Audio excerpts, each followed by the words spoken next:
Started. Maia Stark graduated with her Bachelor of Fine Arts with great distinction in 2012 at the University of Saskatchewan and is now attending the U of S in order to complete her MFA. Maia's work has nearly always been figurative based, often focusing on the discrepancy between that which is considered beautiful and that which is designated as repulsive, the idealized body of culture and society, and the leaky fluids and flesh body of the abject subject. Despite having focused on drawing and painting in the past, Maia has recently begun to work in a variety of media, including sculpture and both analog and digital process photography. This new experimentation accompanies new research and personal fascination with multiples, clones, twins, and doppelgangers. Okay. As I mentioned briefly before, I've had sort of the flu for the last week, and I'm kind of croaky and maybe a little bit quiet. If anybody doesn't hear what I say, I would like me to say it again because it all kind of blended together into something awful. Please feel free to shout at me or ask me to repeat something.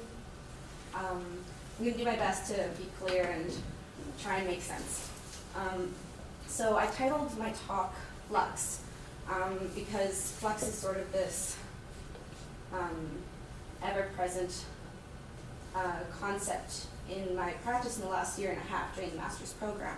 So flux being this sort of fluid movement between different research topics, different media, different techniques and processes, and it's something that's starting to make an appearance in my work in terms of subject matter as well, movement between two things. First I want to talk a little bit about my Bachelor of Fine Arts. So when I finished my BFA, I was focusing really hard on trying to be a good painter, and I didn't really know what that meant, but I just know that I really like painting. I really wanted to call myself a painter, and you know, I have mixed feelings about that now, and I still really love painting, but I was focusing on it as something of frustration, and I think part of that meant that I wasn't thinking so much about what I was painting, because I was painting these bodies where I was doubling myself or tripling myself, and I was thinking about these female-coded bodies in the context of art history and the way that female-coded bodies are imagined as being at the same time surveyors of their own body but also being surveyed. So thinking about John Berger and a lot of visual theories like that.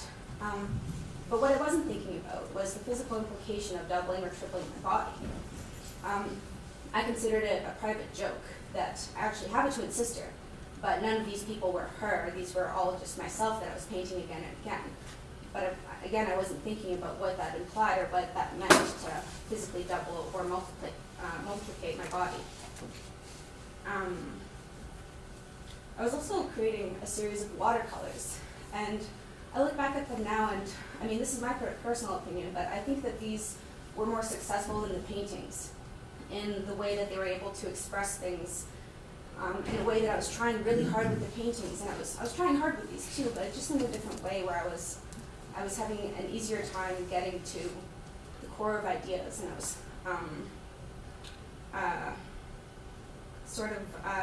these were more emotional than my paintings, and I think I could get away with that because I didn't have my face tied to it. I was kind of afraid of approaching personal artwork. Even though I was using my own face in the paintings, I didn't consider them self-portraits. I was thinking that I was just using my body instead of letting it be personally tied to me, which, I mean, they are. You look back and you think, wow, I was really ignorant about what I was doing. And I don't mean that in a negative way. I just mean it in a retrospective way. So even though these pieces, the watercolors, weren't about me quite specifically, they still had this idea of replication, of multiplication, of many bodies in one space. And so this idea of doubling was still running through a lot of this work.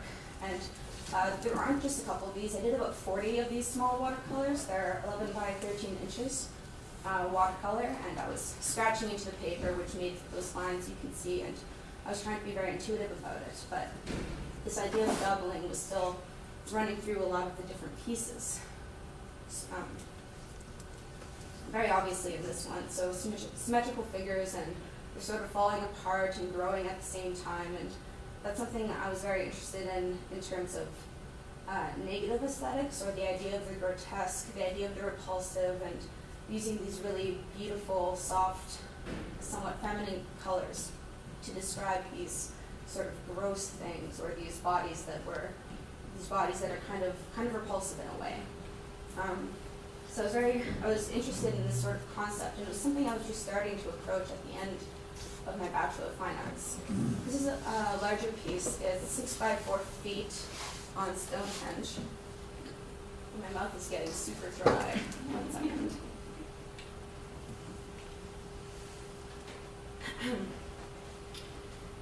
So again, these pieces were, they just kind of ended up more emotional than the sort of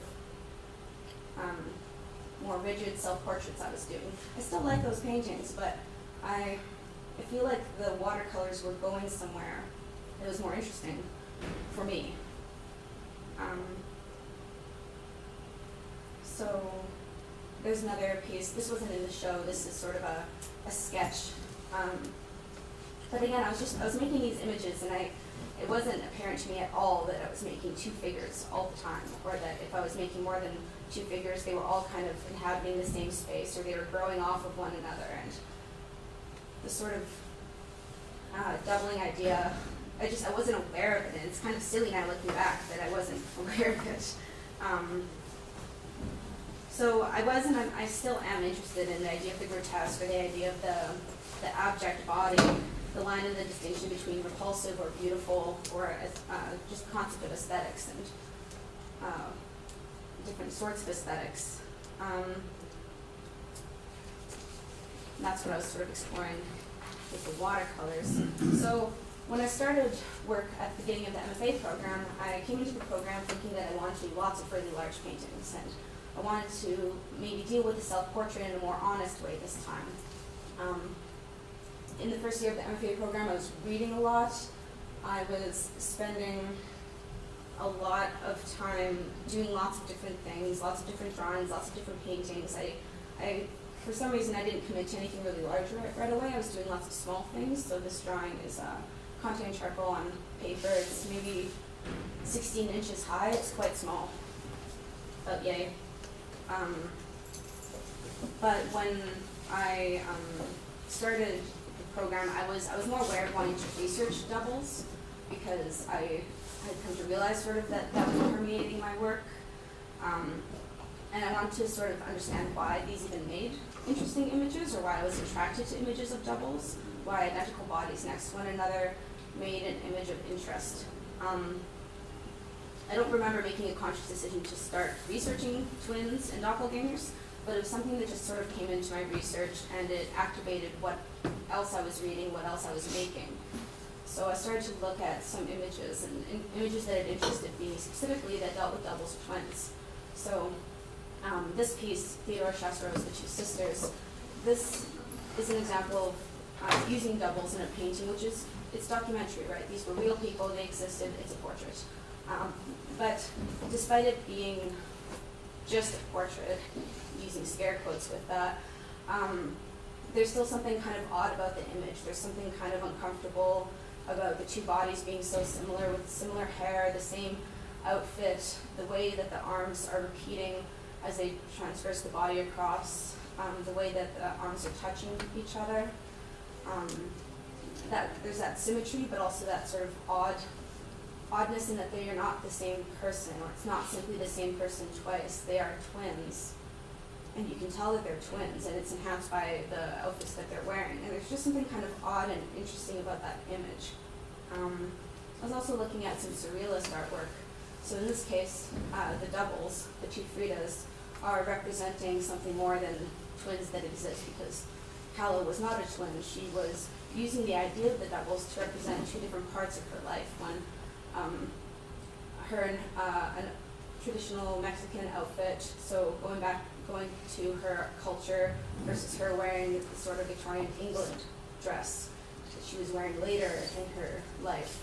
And there's a sort of a distinction between borders, between countries, between cultures, between past and present. this piece also relates to her relationship with her husband, who she was separated from when she made the painting. And you can't tell in this photo, but in the Frida Kahlo on the right, in the little portrait, it's a tiny portrait of her husband when he was a boy. And the artery is leading from that, going into her heart, across to the other Frida, who is in a Victorian dress with makeup and her hair done up, going into that heart. And then she's trying to close the vein with clamps, but it's not working. She's bleeding out. So it's a very personal piece. It has to deal with the idea of her being two women, sort of at the same time, but also transversing time and sort of the different lives that she led, or the different people that she thought she was. So doubles being used in art as metaphor is something that's fairly common. I wouldn't say common, but something which has appeared. I'm not the first to sort of do this. And I decided to put this up because, I mean, everyone kind of suggests this image to me every time I say I'm looking at twins. It's sort of the image of twins, Diane Arbus's identical twins of Roslyn, New Jersey. And in fact, this is the piece which sort of inspired the Grady twins in The Shining. And twins as creepy is something that's really interesting to me too, because twins get used in popular culture as something sort of frightening or as something sort of malicious. And I find that quite interesting as well. 1 second here.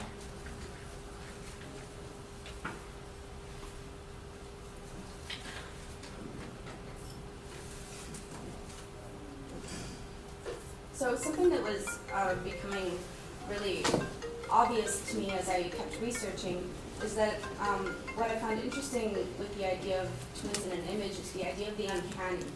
And as I did more research and I read Freud and Otto Rank, I kind of became interested in the idea of the uncanny, because the uncanny sort of describes the images that I like to see as well. So Freud discussed the idea of the uncanny really extensively in his essay entitled The Uncanny.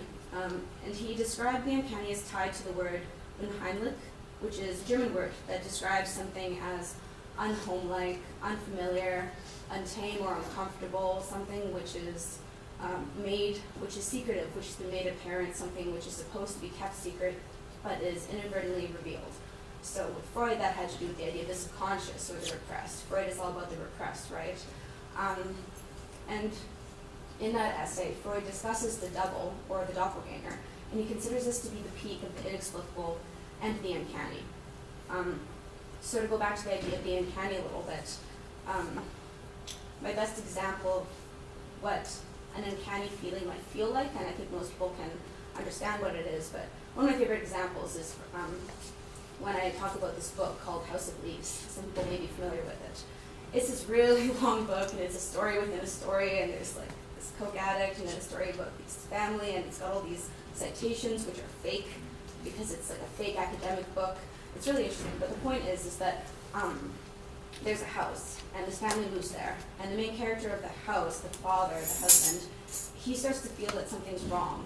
So he and his brother or his brother-in-law start sort of try and analyze the house and figure out what's wrong with it. And one thing they find is that this one room, they measured the walls in the room, and then they measured the outside walls of the outside of the house. And the inside of the room is larger than the outside of the house would allow. And it kind of just gives me shivers thinking about it. It's something that can't physically happen. It's something that's impossible, something that is unnatural, but it's something that was factual. They measured it again and again, and like a wall would be 17 feet on the inside, but 16 feet on the outside, and there's like an extra foot of space that doesn't belong. And it's really interesting. I think that we all kind of have feelings like that, like you enter your house and it's night, or there's a power outage, and your sense of space and time and depth is completely perverted by not being able to see. And so you walk into things and you might trip, or you might reach the wall before you think you should. And those are all sort of feelings of the uncanny. And so Freud considered that doubles or doppelgangers were also uncanny. And part of the reason he thought that the double was sort of the paradigm of the uncanny was because for him, the double represented a sort of nodal point for multiple interpretations. So I do think that this is true since when I'm dealing with the devil, I'm thinking about it in a personal sense since I am an identical twin, so I have that personal connection. But there's also a questioning of identity implied when two identical faces are next to each other. And I think a lot of people can relate to that idea. There's this question of difference, of otherness. I need some water. Am I talking too fast? Are people getting me? Okay. No, do you mind if I ask a question? That book I really like, and one of the things, I don't know if it's specific to the copy I had or whether, it is this in general, but it starts to take on a different form, even the book. The font starts to shift, and it's a book that kind of dematerializes in a sense, like the architecture of the space. Yeah, it's a really interesting book if you guys haven't heard of it. And another thing too is that if you get like the special copy, it is. I have it. I haven't finished the book yet. I just got totally overwhelmed by it. But the word house will be in red all throughout the book, or there will be another word that's always in green. And like Ali said, like as you're reading, all of a sudden these people enter this closet that wasn't there before, and you have to turn the book this way to read it, and then this way, and then the font gets really small, or it's like a word a page, and you're flipping like this, trying to figure out what's happening. It's really interesting. It's that book is really kind of an experience. And yeah, if anyone wants to ask questions during the presentation, feel free to just shout things out. I don't mind stopping. It's completely fine.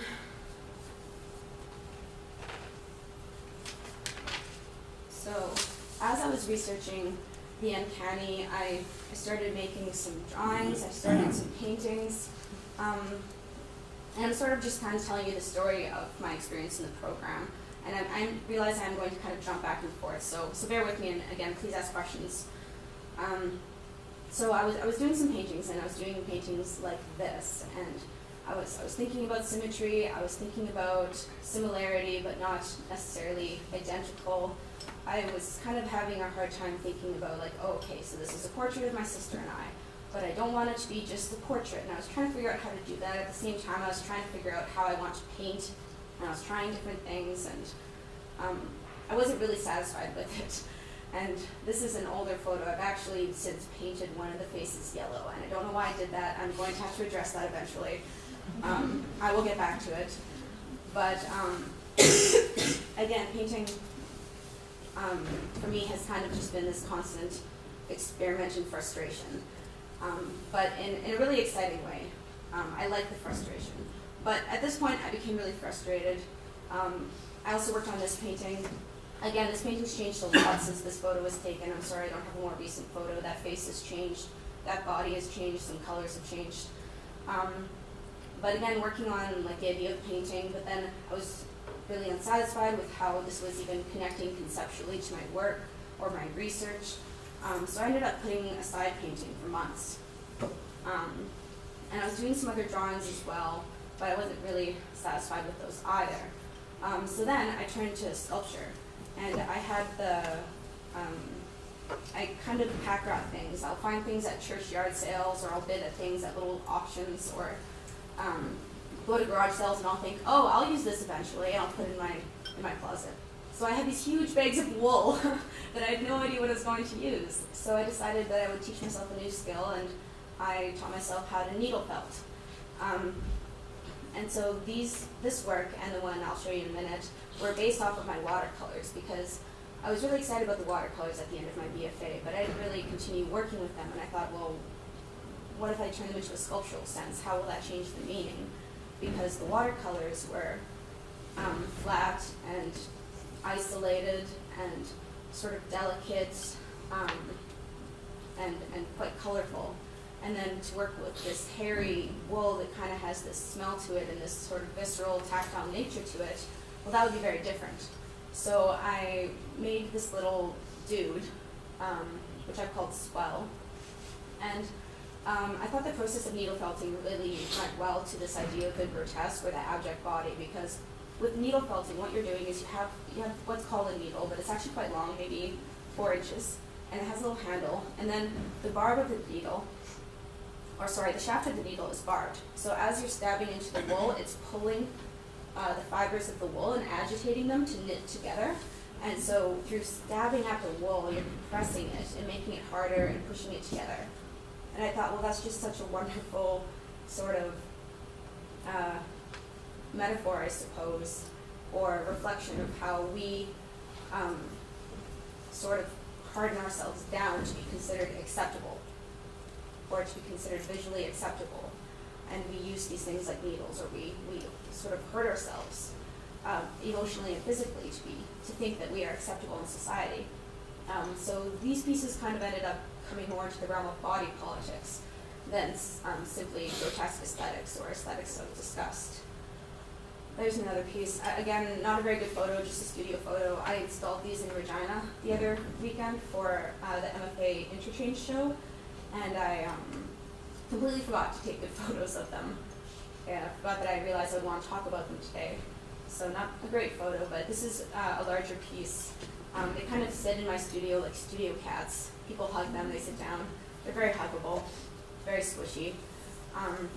So using this process and yet also referencing again sort of the body bulbing out or having these sort of growths or things dropping off. Some areas I felt it quite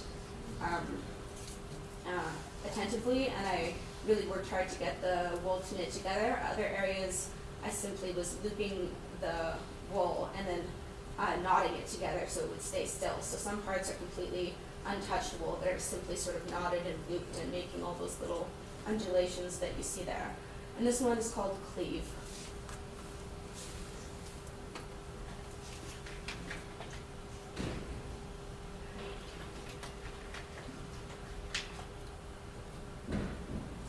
So I was working on these sculptures in my first year. I was doing those drawings, doing those paintings, which I sort of ended up putting aside for a long time.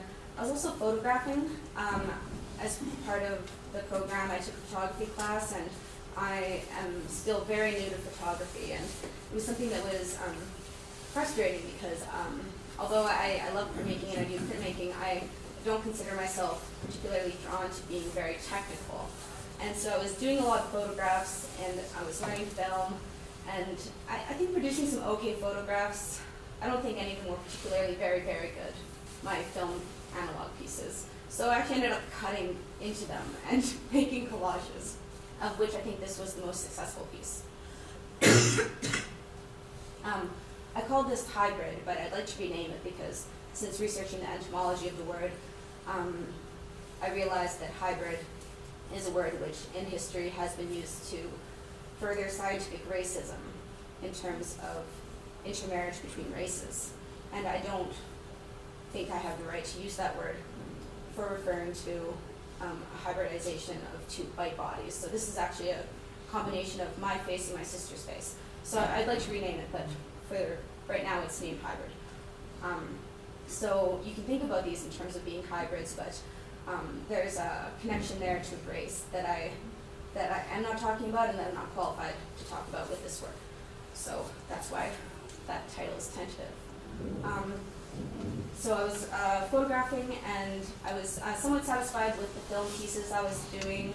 They were mostly straight photographs of my sister and I was thinking about how I could get our faces to look more alike, because while we are identical twins, I think there's a lot of differences. People who are close to us can see the differences in the structure of our face. Her nose is a little bit longer. My cheekbones are a little bit wider. Our lips are exactly the same, and I think our eyes are very similar too. But there's differences in how we hold ourselves as well, or our voices or our expressions. Here's another piece I was doing in digital then last year, and at this point I was thinking more about narrative and thinking about folk tales. I was thinking about the concept of the doppelganger, which I will explain in a little bit. And also thinking about the concept of mirror twins, which I will also explain in a little bit. So that's why the flip of the orientation that happens there, you can see it in the tree. So this piece I was somewhat happy with, but again I just felt like I wasn't really getting where I wanted to go. I was making pieces, trying to be really productive, but nothing was connecting completely, and that's because I had a lot of different research areas to deal with. Oh yeah, and I just wanted to say that even though photography was answering a lot of questions for me, I was still moving between media a lot, and so that there again is the flux that I was talking about. And I was moving between media not because I wasn't convinced by any particular media or because I found that I was really talented or skilled in one media more than the other, but because I needed to find the right way to enunciate what I wanted to say, but at the same time I was trying to figure out what exactly it is I wanted to say, like why do I want to talk about devils and what specifically do I want to talk about. So I just want to plug in that it's really helpful to play between lots of different media, even if you do want to focus on painting or you do want to focus on sculpture. Moving between media for me during this program has been incredibly helpful for refining my ideas and, you know, asking myself, why would I use photography for this, or why would I even paint this, is a really good question to ask. Okay, so research-wise, there was a lot to draw my interest. I still find my research is varying across the disciplines, even a full year later, because not only was I drawn to visual art theory, but I was also drawn to literature, to popular culture, mythology, biology, psychology, and this is somewhat anecdotal, but I read this book and I just would like to tell you about it as an example of some of the research I was doing. It was this book and it was simply called Twins, and it was by this man named Wilson. And what he was doing is he was recounting all the phenomena of twins. So we all hear stories about the twins who were reared apart, who both at 16 years old bought a red truck, and then they both married an accountant.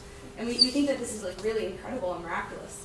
And I loved reading story after story of this because I think it's kind of interesting and kind of weird. It's kind of like reading urban legends or something.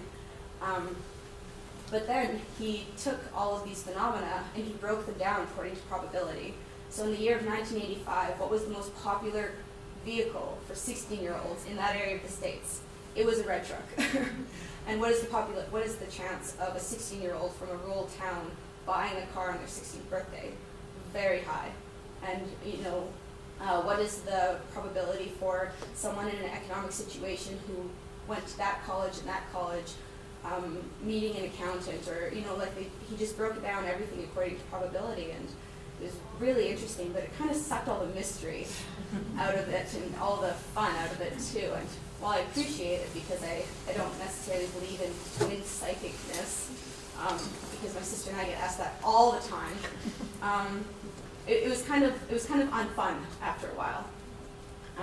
So now I find myself more interested in folktale mythology, simply because I think those stories have that element of strange and interest to us that simply mathematically breaking down the probability of phenomena, that isn't my intention. So there are a couple different concepts that have really started to permeate my work. The first is the concept of doppelgangers.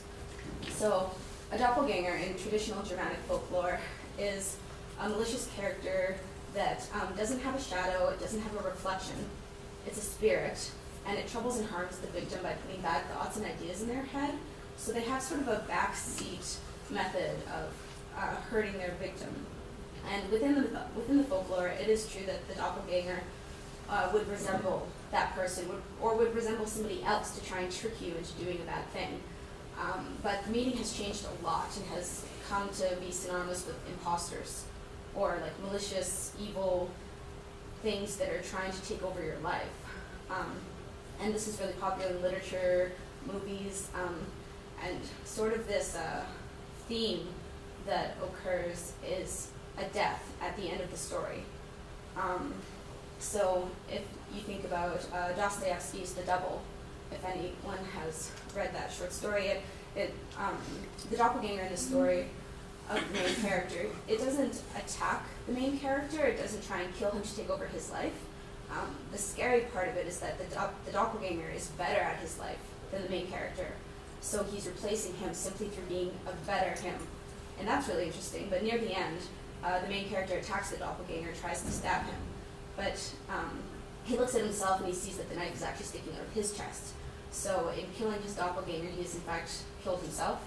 And that's a theme that pops up a lot in these things. Even the other night, my sister reminded me of the movie Black Swan. That's a doppelganger movie. And at the very end, if you remember in that movie, and if I can spoil it, Can I spoil it? Okay. There's a mirror, and she attacks the other swan, the black swan, and then she looks and she stabs herself with a piece of the mirror. And so mirrors and death suicides are something that is really common in these stories. And I put up this image. This is Cornelia Heidegger's doppelganger, which was 1508. And Cornelia Heidegger specifically works with the concept of doppelgangers. And she's often trying to infer some sense of violence or tension. So she never has the doppelgangers attacking each other. And I call them both doppelgangers because you don't know which one is supposed to be the real person. But there's always a sense of tension or a sense of something going to happen. So the teacup's falling, they're going to break, her holding the scissors. There's also this weird sort of disruption and fragmentation in these images, the way that she shot them. So the torso being elongated, the knees not matching up on the figure on the right.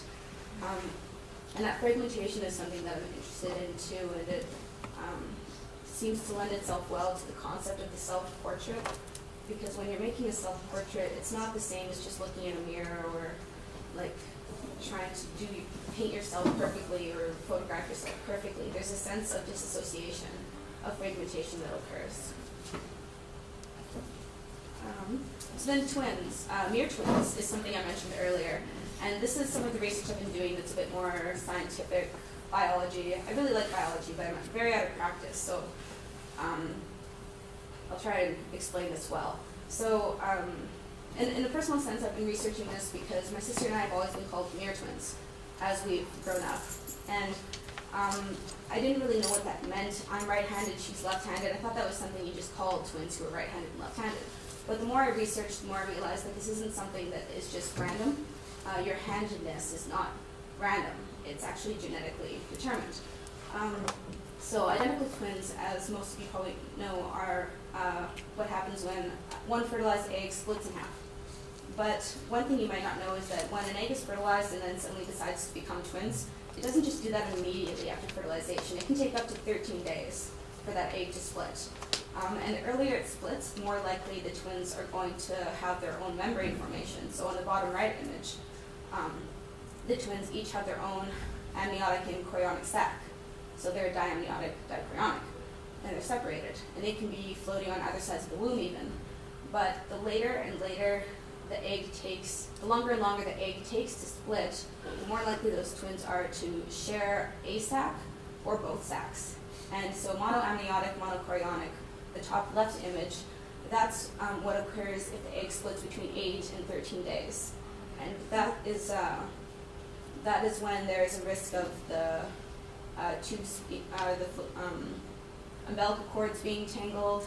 There is a risk of something called blood transfusion syndrome between the twins.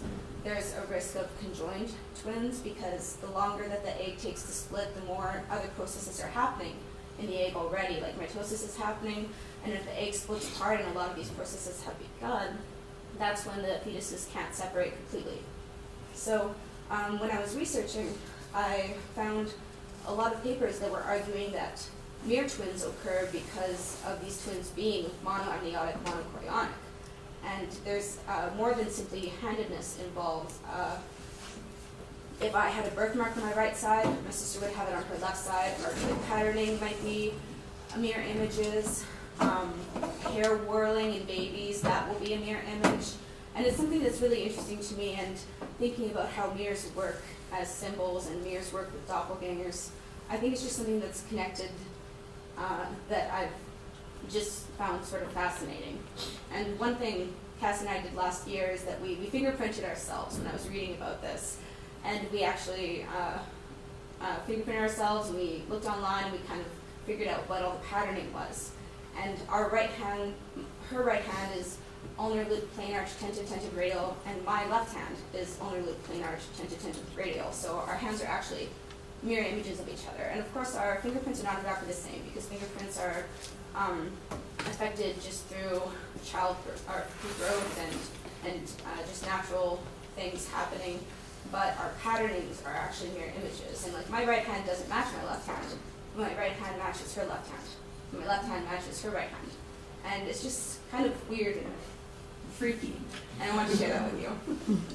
Oh, and there's a very creepy photo of us as babies. Something else that's interesting is when I look at myself when I was a kid, I don't know which one I am. I have no clue.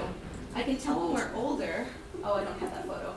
But in images like this, I just have no idea, and I can't pick out which baby I am in most of our photos until we're about 7 years old, or unless I remember something specific. And it's not that my parents dressed us alike all the time, just to fool with people.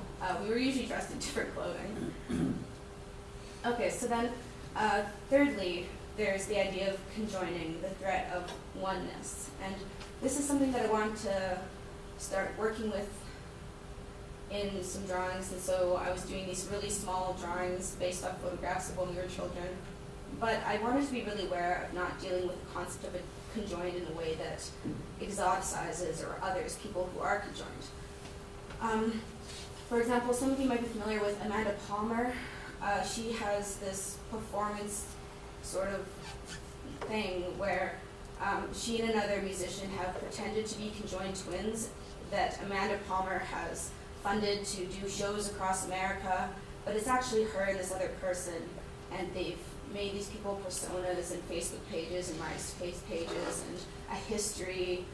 And I just don't think it's appropriate to pretend to be someone differently abled for the novelty of what's considered creepy or was what was once considered to be part of a freak show. And that's something I really want to stay away from. So when I talk about thinking about conjoining, I was trying to do this in a way that was not simply physical or that was implied but not obvious, so that I wasn't objectifying somebody else's ability. So I was doing these little drawings, but I think they're interesting, but they aren't quite exactly what I was going for. So I tried to find a different way to conjoin my sister and I, and also be able to dissect all those funny little structural differences that I see. So I did these little collage studies where I was literally trading each piece of her face out for the same piece of that other person's face. So each image here is 50% Cassie, 50% Maia. And so like one eye's hers, one eye's mine, you can tell because the lighting is slightly different and there isn't a highlight in that one eye. The photograph wasn't like perfectly framed so that our proportions were the same, which I kind of prefer because there's funny places where things match up perfectly and then places where they don't.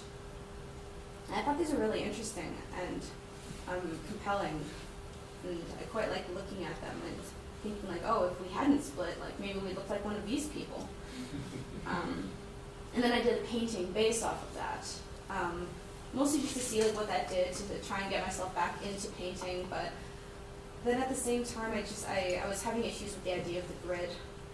I kind of tried to disappear it in some places, and I know I keep putting up things and telling you I don't think they worked. It's probably not the best strategy.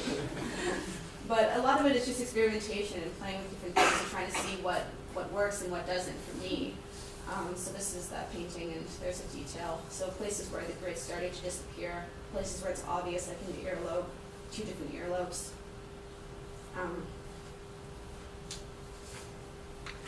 Right. Okay. So then I was like, okay, so grid. Don't like the grid. Let's find another way to do this conjoining thing I'm talking about. And in that first year, I was playing with pinhole photography, and so I started to work with digital pinhole. And pinhole is something I'm very attracted to because I think the sense of light and there's a sense of color that that I don't think you get by slowing the shutter speed or using another technique. I think because with the pinhole, you have that exposure for a long time, 4 minutes maybe. And during all of that time, light is moving and sifting, and there are dust motes, and light is constantly moving across things. And I think there's just something sort of softer and more ethereal about these images. So I feel like these were getting at the double in a way that wasn't simply regurgitating the doppelganger story for me, or I wasn't trying to do things the way that other people were trying to deal with the concept of twins. Maya, do you mind going back to the one before this? That reminds me of some of your drawings, like some of the watercolors? Watercolors. Yeah. I I feel like this is really quite interesting. Yeah, I feel like these get at that sort of emotion or more personal or delicate side of the watercolors. So can you just explain when you're using the pinhole, how you're doing it? Like it's obvious in the grid how you have both of your faces there. But are you photographing both of yourselves and yourself and both of yourselves? Yeah. Yourself and your twin. I have to try and remember because some of them are my face and I'm moving it slowly or I'm moving it halfway through the exposure, and some of them are Cassie's faces, and then there are a couple where our faces were both in there because we traded spots. And I did a lot of these all sort of at once, and I can't really remember. This is definitely both my face combined. So they're not, what I wondered is if you guys are both moving in and out of the pinhole frame. In some of them. These examples, no, this is her face, and this is also her face. So there were some other images where I was trying to tray this out, but they weren't as successful as these pieces because with the pinhole images, it was just like a constant surprise to see what I was getting. Because I'm not super technical. I wasn't I wasn't counting time or anything. I was just shooting, and a lot of them weren't working out because I wasn't counting my time or anything.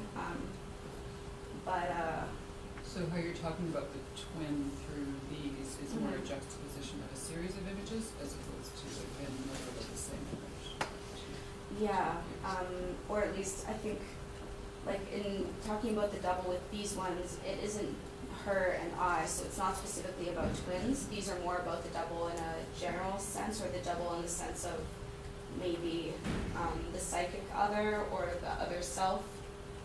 I think it's the double in a more individual sense as opposed to a portrait of my sister and I. And so after the grid disasters, well not the disasters, but after being unconvinced by the grid, I was looking for a different way to collage.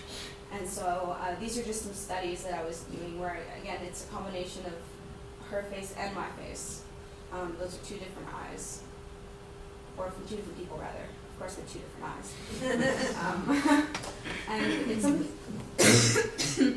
that I'm playing with that I'm considering moving forward with, either playing with it in terms of digitally with Photoshop or drawing it or painting it. So the slides I'm showing you now are moving on points, and I'm still experimenting between collage and photography and painting. So very quickly, this is a painting I did 4 years ago that I was reminded of over the Christmas break. I sold it to a friend who lives in Toronto now, and I completely forgot about it, and she reminded me of it, and then I was thinking like, wow, okay, this is actually what I'm researching now. Thinking about twins and the place where the arms kind of melt together is that sort of idea of conjoining maybe a little bit, and I've even been thinking about animals in terms of their potential in symbolizing references to stories or narratives or folk tales, or how animals have litters of multiples, and that's like a natural thing. And like it's an old painting. This isn't the best photograph. I just asked her to send me a photo.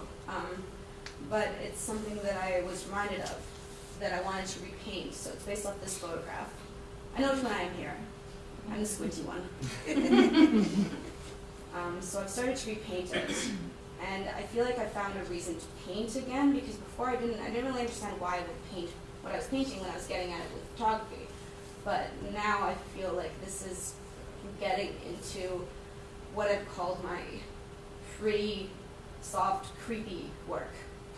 Because that's sort of, well, and at my last committee meeting, Joan Boris actually sort of found the word for a lot of my work, which is melancholy. And it's kind of true that there's this sort of sad, self-retrospective feel to a lot of my work, and I wasn't getting at that atmosphere in the paintings I was doing before, maybe a little bit, but I think this is a sort of fresh direction for painting for me. So something that I'm working with, and that's another painting I've started as well, but really rough early stages. I thought I would have more in-process photo, but it was recent all week, and I literally just got into the studio yesterday. So starting again with painting, going back into painting, and hopefully, well, not hopefully, I have lots of work. I probably have 3 different shows. I have a variety of work. I have a comment. It's more of a comment than a question. Okay. But I was reading this book a couple weeks ago, and I thought it was really interesting. It was a book on meditation, and he was talking about loneliness. Mm-hmm. And I just thought I would just express this to you because it might be something of interest to you. But he had said that he had always been plagued with loneliness his entire life, and he came to realize that it's a possibility that he was born as a twin, so that he would not have to be alone through that process. And so I thought how interesting that concept was, that loneliness might be something that could be the thing that's most fearful for both you and your twin to some degree. Yeah, certainly. And in critiques, I sort of made a comment which was greeted with laughter that, like, I worry about who's going to die first. Right. Like, that's kind of a sad and terrifying thought, because we've been best friends our entire lives, and it's really weird. It's curious though, because all the rest of us who are not twins, we don't have the luxury. We might suffer from loneliness in a different kind of way, and that in some ways that you've been given this wonderful gift to experience your entire life in some ways. There's it's called Vanishing